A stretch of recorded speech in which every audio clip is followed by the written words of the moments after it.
At the request of a few people, I decided to go through Biden's recent speech, having not seen it before, and go along and pause it and give my commentary. And I recorded that whole thing, and I'm not going to inflict it on you because his speech was astoundingly, weirdly, vacantly stupid. And instead, I want to make this much shorter video, because that ended up being over an hour because he was there babbling for 20-some minutes himself. I wanted to make this video about the collapse of the state's propaganda machine and how they're just ridiculously incompetent now. They don't know what they're doing. Their game is completely falling apart, which is outstanding. And so I started watching his speech. First of all, do any of the people who planned this have eyeballs? Did any of them look at that and go, you look like a comic book villain tyrant with the military guys behind you and the underlit red walls? Whose idea was that? How stupid are you? And of course, now there's 100 memes out there that are like, well, thanks for showing the tyranny look and making it so people in the memes don't have to like change things. You already look that way. So good job. That's a genius move. But the speech itself, keep in mind, parasites, right and left, authoritarians always focus on, we have to scare people and we have to tell them that us having power is the solution to the thing to be scared of. Well, this was 20-some minutes of babbling on and on to the American people, basically telling them to be scared of about half of the American people. MAGA extremists, MAGA extremists, MAGA extremists, MAGA, just over and over again, like he's talking to 5-year-olds. Now, this isn't just insane. I'll explain why it's sane, but the main focus of this video is that in practical terms, it's astonishingly stupid. Like, their propaganda is so bad now. Now, the left and right are the same thing. They're two faces of the one ruling class. So when I'm bashing Biden and it's not even bashing Biden. He's literally a puppet. He doesn't even know what he's saying half the time. He doesn't comprehend the words. I guarantee he doesn't write any of his speeches. Not sure you could write an entire sentence and have it be coherent. So I'm not even making fun of him. I'm making fun of the speechwriters and the propagandists behind the puppet trying to do something effective. And they've tried to scare people with this and that and the other thing, and with, varying success. And now they're literally stuck having to try to scare the American people, about half of the American people. And what's so funny is pretending that Trump was extreme. He was an authoritarian psycho, just like this guy. He was absolutely a collectivist statist, just like this guy. He had delusions of grandeur and thought he should have the right to rule the world, just like this guy. Like, there's no actual difference there. So what's the extremism? Like, Trump didn't even pretend to be pro-freedom, and I was pointing that out the whole time, that a bunch of his supporters were just hallucinating messages that they kind of wish he had and he didn't. Trump was very much pro-fascism. He was pro-police. He was, I think we should take guns first and go through due process second. Second Amendment out the window. Fourth Amendment out the window. Fifth Amendment out the window. He wants to, murder the families of terrorists, and he wants to murder people who pointed out real things that are evil that the U.S. military is doing, because you're a traitor and you know what we used to do to traitors. He's all the way a dictator and doesn't hide it. And so that part, yeah, he's a power-happy psycho, but this guy's not complaining about that because he's the same damn thing. He doesn't talk the same way. It's a professional wrestling match where they behave differently, but they appoint all the same warmongers and bankers to all the same positions. They push forward all the same agendas. They'll talk bad about some authoritarian stuff and leave it there and do nothing about it, and then add some new authoritarian stuff in a different direction, which is how it always goes every single time. And it goes left, right, and they take turns adding authoritarian tentacles into your life. But for Biden to pretend that there's something extreme about Trump's position is laughable. There's something extreme about my position because I don't want there to be a ruling class at all.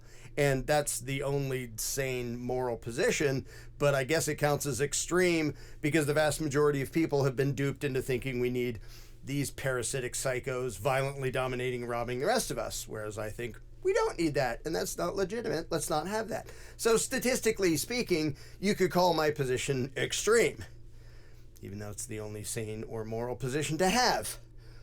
But to call the people who voted for Trump mega extremists, there's nothing extreme about them. They're lukewarm bootlicking statists.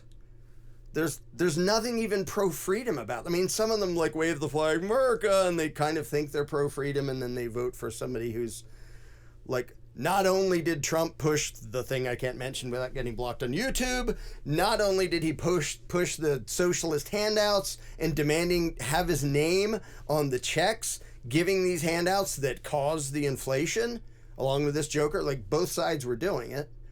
Trump wasn't against any of that. And for all the stuff he talked about ahead of time, like, I'm going to expose this and I'm going to expose... Then he gets in there and unilaterally suddenly has the power to declassify a massive amount of documents, and he doesn't.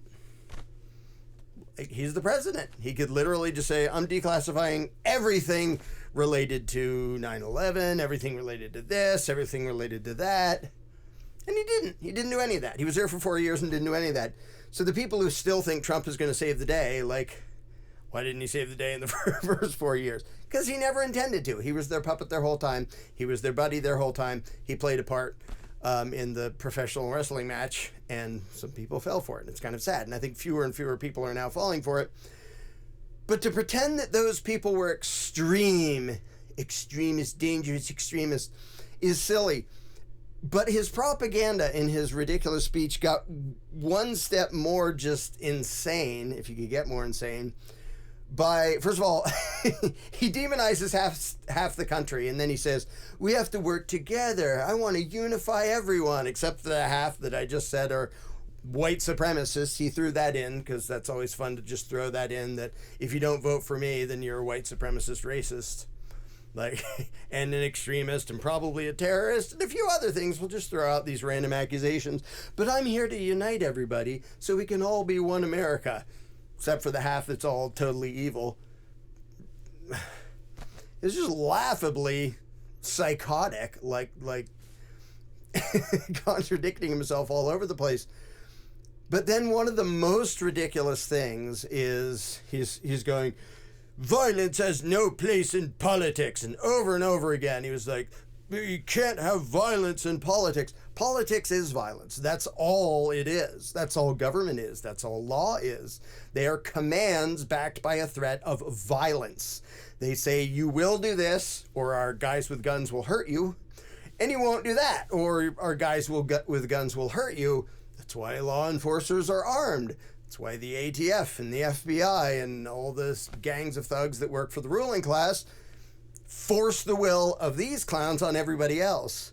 So it's so laughably weird when somebody gets up and pretends that we can't have violence related to politics. What he was referring to, and I don't even think he specifically referred to it, but I mean, obviously what he was referring to is the January 6th tantrum frat party that he says is an insurrection. It's like, they weren't even armed. Yeah, they were there to have a revolution, and they got there and were like, oh crap, we all forgot our guns.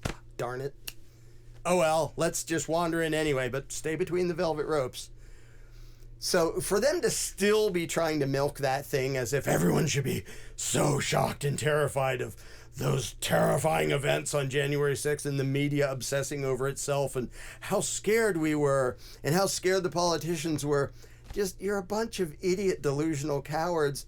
That wasn't anything. Now, I'm not in support of what they did. What they did didn't accomplish anything.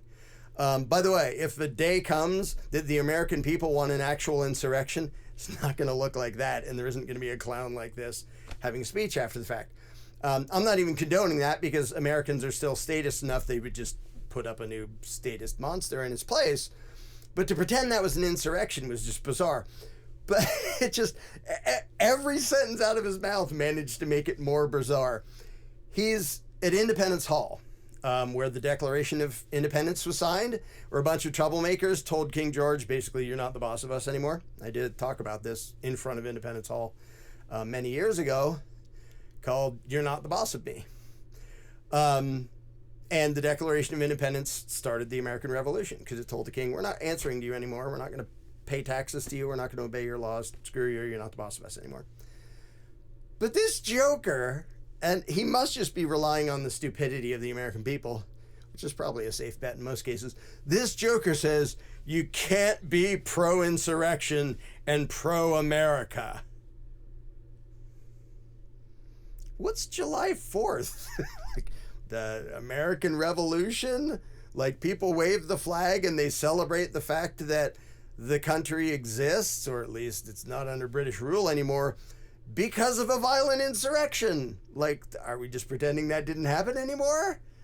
But he actually said, you can't be pro-insurrection and pro-America, which is just laughably bizarre, especially since he was just talking about the Declaration of Independence and then the Constitution, which he muddled together, and most people do in their own mind, even though they're diametrically opposed almost, because the Constitution was an absolute betrayal of the principles explained in the Declaration of Independence. But the Declaration of Independence was a description of why and when you should have an insurrection. And it ends by saying when government becomes a violator of individual rights, it is the right and duty of the people to alter or abolish it, which they did. And so he starts by talking about these great fundamental ideas, which the Declaration of Independence was, treason. It was illegal, rebellious, insurrection, treason. It was telling the king, screw you, you're not the boss of us anymore. We're going to resist. And then when it went to the shot heard around the world, the British are coming, the British are coming. Most people are like, oh, yeah, because that's when the British were coming. The British were there. They're British colonies. Shouldn't be surprising that there were British people in British colonies. The colonists were technically pretty British. Anyway, well, what was that actually about when he was saying the British were coming? It was literally the British, the redcoats, the enforcers of King George, coming to steal the guns from the colonist militia. He was going to their stash to steal the guns, and he got wind of it, and Paul Revere's riding along saying the British are coming, literally warning people, they're coming to do gun control on us. Grab your guns and shoot them. And the Battle of Lexington was exactly that, where the colonists said, we're not going to disarm, and the gun-grabbing gun control, who just wanted reasonable gun control, because those are weapons of war. What would a normal person need with weapons of war? So lay down your guns, said the British soldiers. Screw you, said the colonists. And there's disputes of who fired first and what actually happened, but there's no dispute about the fact there was colonists saying, you're not going to disarm us, and then they had a shootout, which the initial shootout went pretty dang badly for the colonists, but then a bunch of people heard about it and had an insurrection. And so the fact that this joker is trying to hijack the Declaration of Independence and the Constitution to pretend that he's on their side and he's fighting for those things, and then he turns around and says, you can't be pro-insurrection and pro-America. It's like you literally started by praising a document which is 100% pro-insurrection. It describes, here's why dear King George, here's why we're having an insurrection. Go screw yourself. Like, that's what it is. Are so many Americans so ignorant that he thought he could say that stuff and people just wouldn't notice? Because, maybe his voters are, that they wouldn't actually get the connection. But the propaganda is just laughably weird. And he's trying to look tough. I'm sure their group of puppet handlers behind the scenes were like, oh, he looks like a frail old, geezer who doesn't even know what's going on and can barely walk or speak coherently. We need him to go look tough. But none of them have the foggiest idea what that would take. So he puts on this weird, creepy little show that nobody's going to go, yeah, Biden's such a badass. They're going to go, ew, that was kind of creepy and weird and hypocritical, and mostly he told us to be scared of each other and just made up weird, extreme extreme MAGA, the MAGA Republicans, MAGA, MAGA. I'm going to say that 57 times and hope you're scared of that. And it just came across as pathetic. And that's the thing is if you're at all familiar with the speeches given by, Mao and Stalin and Hitler and Pol Pot, first of all, they were way more coherent and specific and substantive than this Joker's garbage, or than Trump's, or than almost any U.S. president. I mean, Obama was the last one who was at least half decent at being a slick, lying, warmongering psycho, but at least I could see people be duped and go, yeah, he really means well. But this Joker, he's like trying to pull a JFK, and there's a whole bunch of phrases in there that are like supposed to sound profound, and you know damn well he doesn't even understand the words he's saying, and nobody's gonna go, yeah, rah, rah, rah. So they're that out of touch with the peasantry that they actually thought that was going to make lots of people go rah, rah, rah. And no, it isn't. It's going to make people go, ugh. It's going to make half the people go, what? You just called us all terrorists because we don't like you because you're literally a communist. And the other half are like, ooh, is that really who we're supporting? Like, we don't like that guy, but ooh, like we're not too fond of this either. So the fact that their propaganda has become this bad is a great sign, because nobody's falling for this crap. And the funny thing is, and when you're playing chess and somebody does a move and you look at it and goes, that looked like a stupid move, but I got to double and triple check, because maybe there's some clever reason why, like, it looked like you just gave me your rook, but if I take it, was it as dumb as it looked? Or is there something I'm not seeing? And whenever the propaganda is this bad, or they do something that seems colossally stupid, I usually hesitate and go, was there something clever behind that? Because it looks really dumb. There's nothing clever behind it anymore. And I know even a bunch of voluntarists are like, they control everything, they know everything that happens is planned. No, it isn't. No, it's not. They're completely falling apart. Now, they still have a massive amount of resources and quite a few obedient thugs and things like that, so there's still a threat, but they're just losing their marbles all over the place. And when they lose the battle of ideas, which they have, if this is the best they have in the battle of ideas, just give up and go away. The reason they're jumping for police state garbage, as I've said before, is because they're desperate. It's not because they're feeling confident and secure. It's because they're like, people are like talking about disobeying and resisting and not paying tribute to us, and we have to like go scare them with this, that, and the other thing.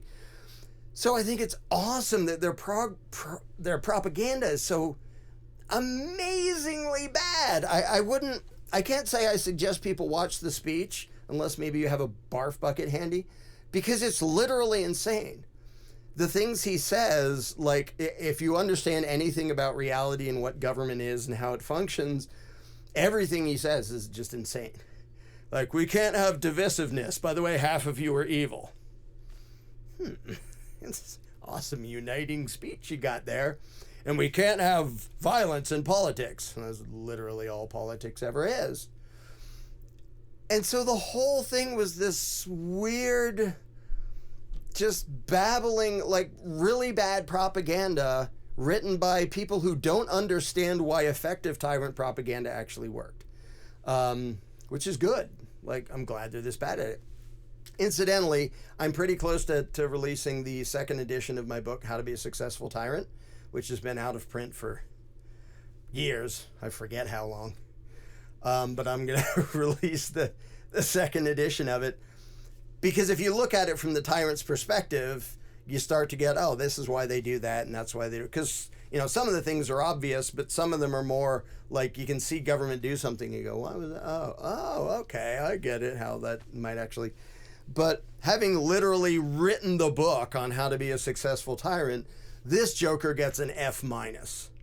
And again, it's not even him. His handlers, the entire U.S. government, their entire propaganda machine, all the resources they have, all the speechwriters, whoever all is working on this, you suck. And I'm glad. Keep on sucking. Keeping on cranking out this stuff that isn't going to persuade anybody, isn't going to scare anybody. Mega extremists. democracy. We have to democracy the democracy in order to democracy all of our democracy, because without democracy, we don't have democracy, and democracy is the democracy that makes us democracy. Over and over again, just that ridiculous crap, that ridiculous line that a threat to our democracy, a threat to our democracy. Now, to anybody who doesn't know me, I don't give a crap about democracy. Democracy is the best trick tyrants ever came up with to make their subjects think they have some say in what happens and think they consented to what happens. It's a total lie. The worst tyrannies in history were constitutional, democratically elected republics. If you don't believe me, go look up the Constitution of Soviet Union, Weimar Republic, which became Nazi Germany, North Korea, Red China under Mao. You can find the old version and the new version and read all along, and you'll go, oh, holy smokes, that's a lot like the U.S. Constitution. And everyone has a Bill of Rights, of individual rights. Did they do any good? Nope. Did they make the people think that, oh, well, they're sort of representing us and respecting our rights? Made enough of them believe it that they put up with that crap, just like it made enough Americans think that the Constitution has something to do with individual rights, that they put up with the crap. You get to vote. Vote, because democracy and our democracy. And the funniest thing is he ends his speech and then just says democracy. I don't think I said that word enough. So just no context, just democracy. Okay, just say a word a few more times. And by the way, all the people, I mean, there are so many levels of ignorance, and even inside statuso mythology, they don't even know how it works. One hysterical thing, if you want to make a statist head explode when they're like, they're messing with democracy, we the people have to choose the... First of all, he talks like we the people. He tries to pull off the thing of, I'm one of you. No, you're not, and nobody thinks you are. Just shut up. Like Biden, this crooked, creepy, predatory, kid-sniffing career politician, corrupt as hell, and he's pretending, I'm with you, and I'm here to defend your freedom and your rights. Nobody believes you, dude. You're a psycho. But democracy, don't forget democracy. But a thing to throw at statists who go, you can't interfere with the people's right to choose the president. Offer them $100 if they can find the place in the Constitution where the people vote for president. They don't. It's not in there. The state legislatures choose the electors who choose the president. In the Constitution, the people have nothing at all to do with it. Now, the state legislatures can choose to have public elections, which they do, because playing that game gives people more of an illusion that they have some say in the matter. The Bush versus Gore thing almost accidentally taught people a rude lesson. The media even mentioned it a couple times, but I think some people said, shh, don't say that out loud. They stole the election in Florida. No, they just admitted that the state legislature doesn't have to give a crap about what the people want or what the people voted for when it comes to the president. The state legislatures choose the electors. There are no restrictions on how they do that. They get to decide. If the people all overwhelmingly vote for this and they go, screw you, we're going to choose these electors anyway, that is 100% legal. It is 100% constitutional. And the media accidentally admitted that a couple times during the Bush-Gore thing, but then was like, don't talk about that. Because if the people find out that they literally have no say at all in who the president is, they might get kind of upset. So here's this joker going, we need the will of the people. There's some people trying to steal our elections. MAGA extremists, MAGA extremists, extreme MAGA republic, MAGA, democracy, MAGA. Shut up. Just shut up. Actually, don't shut up. Keep going. Because nobody watching is going, yeah. And it sounds like they hired like 30 people to go, woo, in the background. It's like, give me a break. Nobody's excited about that crap. Could your applause be any more phony than what it was? And meanwhile, outside, there's people on bullhorns making noises that you can hear in the recording, complaining about it, who I'm sure most of them just want their stupid puppet on the throne. But this is a very good sign. If you watch it, you'll be sickened and amazed by the hypocrisy and how out of touch and delusional and hypocritical and self-contradictory this bozo and all his handlers are. But that's a good thing. That's an outstanding thing. Because and I've said this before, and I'm not kidding, if I was an evil bastard with no soul and they hired me to create a candidate who would get the whole country excited and they'd all just adoringly throw him into power, I could do a way better job than either party has in the past, well, kind of forever. Maybe since Reagan, because he did a pretty good sales pitch of government is not the solution, government is the problem. And then he turned around and he added more authoritarian power, like always happens with the bogus, evil war on drugs and all that garbage, and did the warmongering and all that. But the sales pitch was pretty nice before he stabbed everybody in the back. And if somebody actually understood propaganda, it would be pretty easy to make a candidate that most of the country would fall for. The fact that enough people fell for Trump, that was a pathetic campaign. Like that propaganda sucked. All it was, well, he's a loud, obnoxious jerk, and we like that because that's like us. That was literally why he had the support he did. There was no philosophy. There were no principles. Trump has no principles. Well, Trump has one principle: empowering Trump. Glory and money for Trump. That's it, if you can call that a principle. He doesn't believe in anything else, and he's never even pretended to. He's come down on the side of socialized medicine and handouts and bailouts and all sorts of leftist collectivist garbage and gun control, and so he has no principles. He's not even like conservative level. There's all the way nothing there, except he's an obnoxious, narcissistic jerk, and a bunch of people found that refreshing as compared to this. Well, hopefully since then, a bunch of them have realized, wow, so a power-happy, narcissistic, obnoxious jerk won't save the day either. Yeah, anybody gets anywhere near that throne is not going to save the day. He's going to do exactly what the puppet masters want him to do. So anyway, I think it's outstanding that their propaganda is this bad. I'm going to briefly mention a thing. There's an animated comedy series I want to make. I'm not doing the animation at some point. I want to see if I can find somebody who will. And this is a few projects away. But it has to do with the people behind the scenes writing the propaganda for the politicians, and I think it can be pretty damn funny. And pretty dang informative. But anyway, that's all I'll say about that for now. But yeah, mein Führer here, whoever chose this brilliant look of the underlit red to look as tyrannical as possible, and then try to look tough. Like, oh, it's astounding to watch. But it's good news. This is worth celebrating, that's how bad the federal government's propaganda machine is now. They're getting their butt kicked in the competition of ideas, which is why they're resorting to thuggery and bullying and all the things governments always do, and why they have to be like, oh, we want you to be scared of the other group of people who wanted a different puppet on the throne instead of us. Like, that's the best you have? You suck.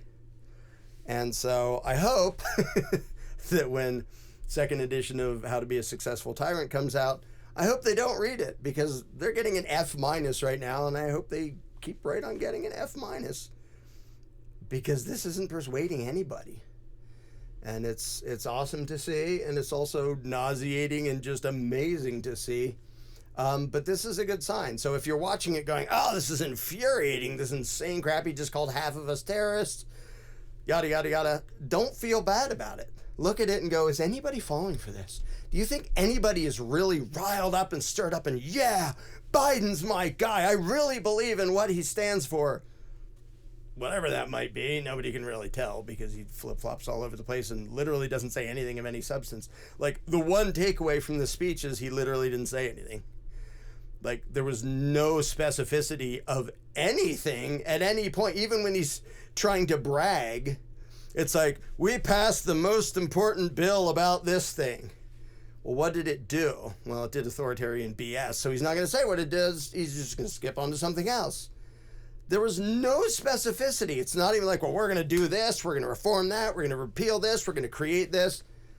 It was just stupid emotional noise from a demented old kid-sniffing psycho. Nobody's falling for that. And all the people who are like, oh, we think Trump is horrible. You can think Trump's horrible. I think he's horrible. Nobody's excited about this. And that's a very good thing. So when you watch this insanity, don't get discouraged and outraged. Just laugh at it. This is how bad their propaganda has become. Just freaking laugh at it. And laugh at it in front of everybody you know. Make them the laughingstock they deserve to be for being this out of touch and delusional. And they're also profoundly evil and doing all sorts of corrupt, evil crap. But it's just hysterical. And keep in mind the old saying of first they ignore you, then they laugh at you, then they fight you, then you win. Flip it around. We fight them, then we get around to laughing at them. Then we can ignore them. Then they're gone.